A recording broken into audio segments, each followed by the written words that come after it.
आताची सर्वात मोठी आणि महत्त्वाची बातमी समोर येतेय। उजनी धरणातून भीमा नदी पात्रात पाण्याचा विसर्ग सुरू करण्यात आलाय। अतिशय महत्त्वाची बातमी आहे सर्वांसाठीच। पश्चिम महाराष्ट्राचं लक्ष लागून असलेलं उजनी धरण आता भरण्याच्या मार्गावरती आहे।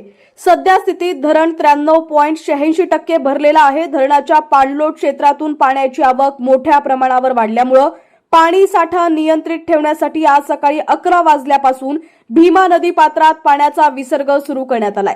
प्रशासनाने नदीकाठच्या सर्व गावांना हाय अलर्ट दिलाय। उजनी धरण क्षेत्रात आणि धरणाच्या वरच्या भागात सुरू असलेल्या जोरदार पावसामुळे उजनीतील पाणी साठ्यात झपाट्याने वाढ झाली आहे। धरण आता जवळपास 94% भरलेलं आहे।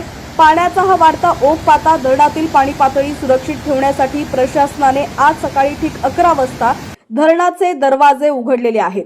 धरणाच्या सांडव्यावरील वक्रद्वारांमधून 5000 क्युसेक पाण्याचा विसर्ग सुरू करण्यात आलाय।